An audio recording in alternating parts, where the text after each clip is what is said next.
કહેવાય છે ને કે સપના તો સતીના જ આવે અને મેં જેમ જેમ વાત કરી મારી એક જ વાત હશે કે એક સતી સ્વર્ગે સિંધાયા અને આપણે બધા મૂંઝાયા, આપણી આંખો ચોધાર આંસુએ રડી અને પછી આપણે કહીએ છીએ કે એક સતી હતા, પરંતુ હવે મારે કહેવું છે કે એક સતી તો સ્વર્ગે સિંધાયા, પરંતુ જે અહીંયા ધરતી ઉપર હાલ બિરાજમાન છે એવા બીજા સતીને પણ તમે ઓળખી લેજો. શારદા માં સ્વરૂપે એ પણ સતી જ છે.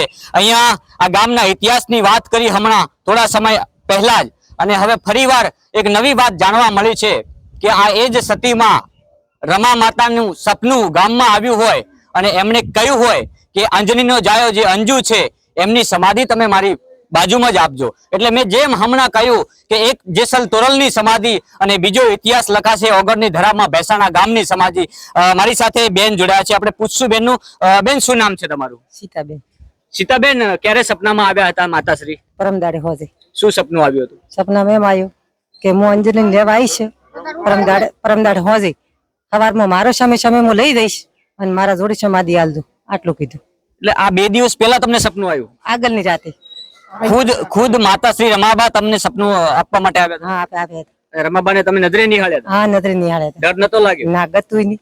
અને શું કહ્યું તમને? બસ મને આમ કીધું કે હું આજ હોજે આટોણે સપને આવીશું અને કાલે હોજે લઈ જઈશ અંજલિને અને મારા જોડે સપનો લાવજો, આટલું જ કીધું. બિલકુલ, જે રીતે આપણે કહેતા હોઈએ સપનાની વાત હોય અને તરાઈ ધણીને સપનું આવે તો આપણે એમ માનતા હોઈએ છીએ. અહીંયા એક એવી કહેવત છે કળિયુગમાં કે બીજા વ્યક્તિને સપનું આવે તો એ સપનું 100% સાકાર થાય છે અને સાચું હોય છે. એટલે આ અંજનીનો જાયો છે એટલે જ એનું નામ અંજુ હતું. અને માતાશ્રીએ પણ સપનામાં આવીને કહ્યું છે આ બેનને, અને આ એ જ બેન આ ગામના છે પરંતુ બીજા ઘરે રહે છે, એટલે બીજા ઘરે જઈને સપનું આપ્યું છે. અહીંયા શારદા બેનને નથી આપ્યું. હવે હું એટલું કહીશ લોકોને કે અત્યાર સુધી આપણે અહીંયા રમાબેન અને શારદાબેન કહેતા હતા, જ્યારે દેહાંત થયું છે ત્યારથી આપણે રમાબા કહીએ છીએ. પરંતુ હવે મારું માનવું એવું છે કે સતી માતાશ્રી રમાબા કહેવું જોઈએ અને સતી જે જીવિત છે એ શારદાબા કહેવું જોઈએ. કોઈ શારદાબેન ના કહેવું જોઈએ, કારણ કે આ તો સાક્ષાત દેવી છે, સતી છે અને એ જ સંસાર ત્યાગ કરી શકે. આપણું કામ નથી સંસાર ત્યાગ કરવાનો, અને એ પણ સંસાર ત્યાગ કોના માટે? પશુ પક્ષીઓ અને પ્રાણીઓ માટે. એટલે એવી આ ધરાનો ઇતિહાસ લખાય, એવા સંતોનો ઇતિહાસ લખાય, એવી સતીઓનો ઇતિહાસ લખાય. ઇતિહાસ એવા લોકો તમે જોઈ રહ્યા છો અહીંયા, કેટલો પ્રેમ છે, અદ્ભુત પ્રેમ છે. પશુ પંખીઓ અને પ્રાણીઓ માટે પોતાનું સંપૂર્ણ જીવન ન્યોછાવર કરવું એ કોઈ નાની વાત નથી.